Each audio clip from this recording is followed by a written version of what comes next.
प्यारा बाबा, मीठा बाबा, अच्छा बाबा। 30/6/2025 की वाणी में शिव बाबा ने तीसरे रथ के द्वारा बताया कि ब्रह्मा बाबा और मम्मा का आदि में पिता और बेटी का संबंध था और वर्तमान में माँ और पुत्र का संबंध है। वर्तमान संगम युग में यज्ञ के माता पिता नहीं कहेंगे। तो ये तीसरे रथ के द्वारा बाबा ने बताया। तो आज हम जानेंगे कि बाबा ने पहले रथ द्वारा और दूसरे रथ द्वारा भी यही सेम बात बताई थी। तो आइए हम पहले रथ की यानी साकार वाणी और दूसरे रथ यानी अव्यक्त वाणी को सुनते हैं और ये जो तीसरे रथ के द्वारा बताया उसको टैली करते हैं। साकार वाणी है, डेट है रिवाइज 4/11/1973।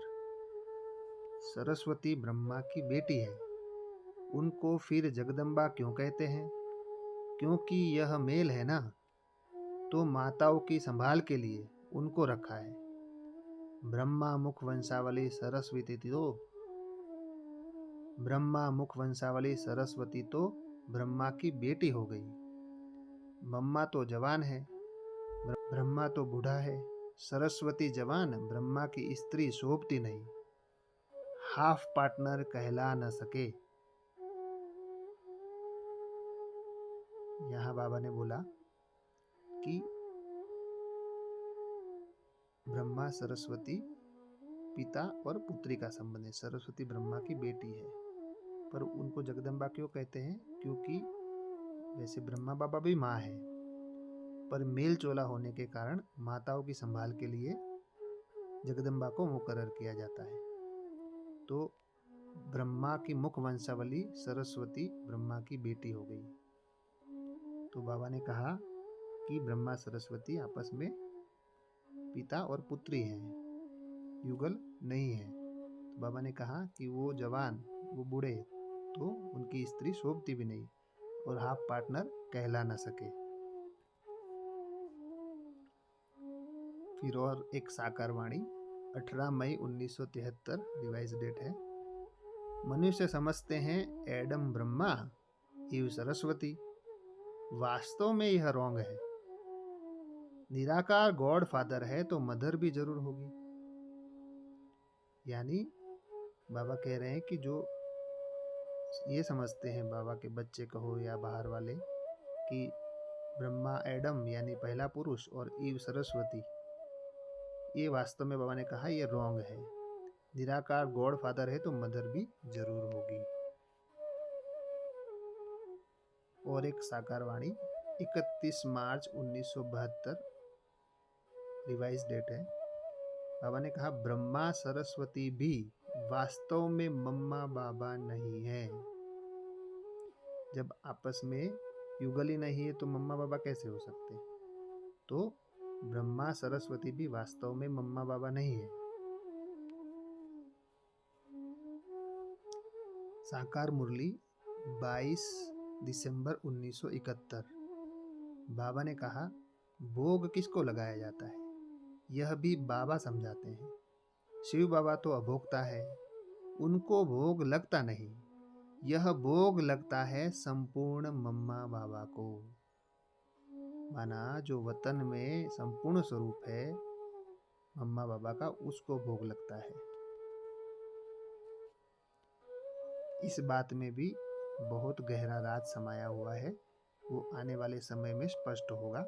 वर्तमान समय नहीं आया है इस राज को स्पष्ट करने का कि संपूर्ण मम्मा बाबा क्या है। एक अव्यक्त वाणी है 2 फरवरी 1969। बाबा ने कहा, अव्यक्त बाप दादा ने कहा, आप सभी के मन में तो होगा ही कि हमारी मम्मा कहाँ गई। अभी यह राज इस समय स्पष्ट करने का नहीं है। कुछ समय के बाद सुनाएंगे कि वह कहाँ और क्या कर रही है। स्थापना के कार्य में भी मददगार है, लेकिन भिन्न नाम रूप से। 1969 के अव्यक्त वाणी में बाबा ने बोला कि मम्मा है, स्थापना के कार्य में मददगार है, परंतु दूसरे नाम रूप से है। माना वर्तमान में ओम राधे मम्मा जो है उनका 84वां जन्म देवकी मैया के रूप में है। नाम भी चेंज, रूप भी चेंज, सब कुछ चेंज, पर है स्थापना के कार्य में मददगार। स्थापना माना क्या? श्री कृष्ण का जन्म ही स्थापना है, श्री कृष्ण का जन्म ही गर्भ महल है। तो श्री कृष्ण के जन्म को देने के निमित्त देवकी मैया वो मम्मा का अंतिम 84वां जन्म है। जो मम्मा का जन्म था वो 82वां जन्म था। 83वां जन्म जोधपुर में एक राजघराने में राजकुमारी के रूप में हुआ था। उसके बाद ये अंतिम 84वां जन्म देवकी मैया के रूप में हुआ। इसलिए बाबा ने पहले से ही भविष्यवाणी कर दी थी कि मम्मा है, स्थापना के कार्य में मददगार है, परंतु भिन्न नाम रूप से है। अब और एक गहरा राज वाली मुरली है जिसके लिए बाबा ने भविष्य के लिए पहले से ही बोल के रखा था। जो बाबा ने अभी बोला ना कि मम्मा और ब्रह्मा बाबा युगल नहीं है, तो युगल किसको बोला बाबा? युगल माना साथी। तो अव्यक्त वाणी 18 जनवरी 1980। जगदम्बा और मुरब्बी बच्चा विश्व किशोर साथी सामना करने वाले थे, मैदान पर आगे सेवा में आने वाले रहे। वैसे ही अभी भी भिन्न रूप में कार्य के संस्कार वही है। कौन से संस्कार? सामना करने के संस्कार वही है। दोनों स्थापना के जन्म की कहानी में हीरो पार्टदारी है। माना भविष्य के लिए बोला कि दोनों स्थापना के जन्म की कहानी, माना श्री कृष्ण को जन्म देने के लिए विश्व किशोर बाबू और मम्मा दोनों हीरो पार्टदारी है। गर्भ महल तैयार करा रहे हैं, श्री कृष्ण के लिए गर्भ महल तैयार करा रहे हैं। यहाँ भी तो कारोबार के निमित्त दोनों मूर्तियां रही। माना आदि में भी दोनों मूर्तियां कारोबार के निमित्त रही। तो यह महल तैयार करने वाले भी ऐसे पावरफुल चाहिए। यहाँ स्थापना की तैयारी की और फिर वहाँ आप सबके लिए जो विशेष अष्टरत्न है उनके लिए तैयारी कर रहे हैं, महल तैयार कर रहे हैं। कौन सा महल तैयार कर रहे हैं? गर्भ महल। यानी श्री कृष्ण फर्स्ट जब योग बल से गर्भ महल से आ जाएगा, फिर उसी विधि से अष्टरत्न भी आएंगे। यानी अष्टरत्न के लिए ये दोनों तैयारी कर रहे हैं, जिसके लिए बाबा ने वर्तमान में अभी बताया कि यज्ञ के माता पिता के रूप में यही दोनों पुनर्जन्म लेकर के आकर के यज्ञ के माता पिता के रूप में प्रत्यक्ष हुए हैं। और बाबा ने ये पहले से ही इस वाणी में बता के रखा है कि वो दोनों तैयारी कर रहे हैं, महल तैयार करा रहे हैं। और अभी तीसरे रथ में भी बाबा ने बोला कि जब तक ब्रह्मा बाबा का अपना महल यानी अपना शरीर तैयार नहीं हो जाता तब तक वो परमधाम नहीं जाएंगे। तो यहाँ महल माना शरीर की बात है। जब तैयारी हो तब तो आत्माएं वहां जाएंगी ना। माना जब शरीर रूपी महल तैयार होगा तभी तो आत्माएं जाएंगी ना उनके अंदर। तो अब अपवित्र सृष्टि में पवित्र महल तैयार करना कितना श्रेष्ठ कार्य करना पड़े। तमोप्रधान दुनिया में अपवित्र सृष्टि में पवित्र महल यानी सतोप्रधान शरीर को लाना, ये कितना श्रेष्ठ कार्य है। ऐसी पावरफुल आत्माएं चाहिए जो यह पावरफुल कार्य कर सके, ऐसी वैसी नहीं कर सकती। माना विश्व किशोर बाबू और मम्मा जो है वो ही इस कार्य को करेंगे। और अभी वर्तमान में बाबा उन दोनों के द्वारा करा रहे हैं, परंतु नाम चेंज, रूप चेंज, सब कुछ चेंज। माना इसलिए बाबा ने बोला था एक जन्म ना मिले दूसरे से, एक पार्ट न मिले दूसरे से। तो आदि का पार्ट और अंत का पार्ट। अब कई कहते हैं कि बाबा सिर्फ और सिर्फ एक ही तन में आ सकते हैं, परंतु बाबा ने देखो साकार वाणी में पहले से क्या बोला है। साकार मुरली 6/9/1973। मैं कोई बच्चे में प्रवेश कर किसका भी कल्याण कर सकता हूँ। बाकी पशु में थोड़े ही मैं प्रवेश कर साक्षात्कार कराऊंगा। यानी जो भक्ति मार्ग में दिखाया है कि नंदी के ऊपर बैठ के साक्षात्कार कराया, तो बाबा ने बोला ऐसे कोई पशु में नहीं, परंतु यहाँ शरीर रूपी, शरीर जैसे नंदी कौन है, शरीर रूपी रथ की बात है। तो बाबा बोलते हैं मैं कोई बच्चे में प्रवेश कर किसका भी कल्याण कर सकता हूँ। फिर बाबा ने कहा साकार मुरली 17 जनवरी 1970, बच्चों को सारा अटेंशन जाता है शिव बाबा तरफ, वह तो कब बीमार पड़ नहीं सकते, वह चाहे तो ब्रह्मा तन से, नहीं तो और कोई अच्छे बच्चे द्वारा भी मुरली चला सकते हैं। क्या बोला बाबा ने कि अगर ब्रह्मा बाबा नहीं है तो कोई अच्छे बच्चे द्वारा भी मुरली चला सकते हैं।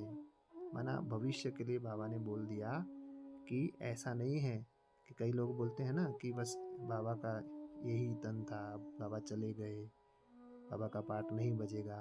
तो ये वाणी स्पष्ट करती है कि वह चाहे तो ब्रह्मा तन से, नहीं तो और कोई अच्छे बच्चे द्वारा भी मुरली चला सकते हैं। माना बाबा ऐसा नहीं है, बाबा अपना काम किसी से भी ले सकते हैं। शिव बाबा परमात्मा निराकार भगवान है, हम उसको किसी तन में या किसी स्थान से नहीं बांध सकते कि इसी तन में ही बाबा आएगा या इसी स्थान पे ही आएगा। वो भगवान है, वो अपना मर्जी है उनकी, वो कहीं पे भी आ सकते हैं और कैसे भी उनको स्वर्ग स्थापन करना है तो वो कर सकते हैं। और बाबा जो अभी तीसरे रथ के द्वारा भी बता रहे हैं, वो पहले रथ में भी वो चीज़ें बता चुके हैं और दूसरे रथ यानी अव्यक्त वाणियों में भी बता चुके हैं और अभी भी वही बता रहे हैं।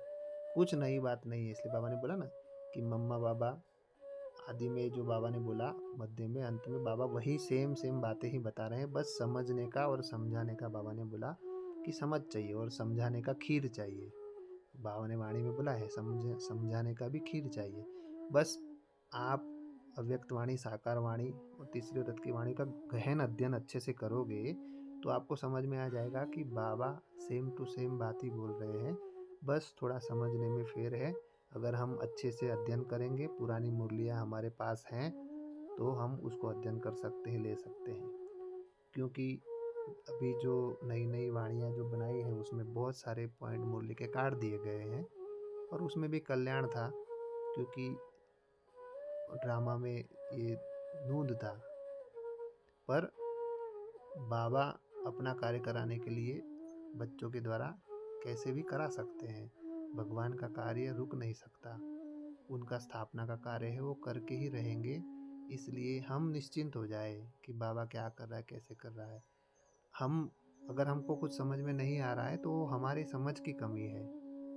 अगर हम मुरली का, साकार वाणी का, अव्यक्त वाणी का अच्छे से अध्ययन करेंगे, तीसरे रथ की वाणी का अध्ययन करेंगे तो सारी बातें सेम ही मिलेंगी आपको। पर बस आपको अध्ययन करना पड़ेगा। और क्या होता है, जैसे बाबा ने बोल दिया कि यज्ञ के माता पिता यह है, तो उथल पुथल हो जाए इस दिमाग में सबके कि ऐसे कैसे हो सकता है। परंतु अगर जो बोलते हैं ऐसे कैसे हो सकता है, वो पुरानी वाणियाँ ढूंढे, पुरानी वाणियों में सारी बातें बाबा ने बताई है, साकार वाणी में, व्यक्त वाणी में, तो उनको क्लियर हो जाएगा। आज अगर ये इसको आप अच्छे से इस सारी वाणियों को जो यहाँ पे बताई है उसको स्क्रीनशॉट लेकर के आप अध्ययन करोगे तो आपको समझ में आ जाएगा कि बाबा भी तीसरे रथ के द्वारा जो बता रहे हैं वो बाबा तो पहले से ही बता चुके हैं। साकार वाणी में भी बता चुके हैं पहले रथ द्वारा, दूसरे रथ द्वारा अव्यक्त वाणी में भी बता चुके हैं और तीसरे रथ में भी वही बात बता रहे हैं। तो बस ये आप सबकी बुद्धि को क्लियर करने के लिए बताया गया है कि, और निश्चय बढ़ाने के लिए जो भी मुरली हम निकाल के आपको बता रहे हैं, वो बस उसके पीछे इंटेंशन यही है कि बाबा जो अभी वर्तमान में तीसरे रथ द्वारा बता रहे हैं उस पर हमारे उन बातों पे और निश्चय बढ़े, हमारा निश्चय पक्का हो। बस यही निश्चय पक्का करवाने के लिए हम आपको सारी वाणियाँ खोल खोल के बता रहे हैं कि बाबा ने पहले भी ये बोला था, बीच में भी बोला, अंत में भी यही बाबा सेम बातें ही बोल रहे हैं। बस आपका निश्चय बढ़े, आप बाबा के एकदम पक्के बच्चे बनो और पूरा बाबा की याद में रहो। देह से देह के सर्व संबंधों को भूल एक पिता की याद में, और सेवा, याद और सेवा, यानी सेवा माना कौन सी सेवा, मनसा सेवा, निरंतर हम बाबा की याद में रहें और निरंतर मनसा सेवा करते रहें। यानी मेरे शरीर से, मेरी आँखों से पूरी दुनिया को प्रेम का प्रकाश जा रहा है। निरंतर ही यार बाबा मेरे साथ मेरी मन बुद्धि में है। कंबाइंड है माना मेरी मन बुद्धि में है।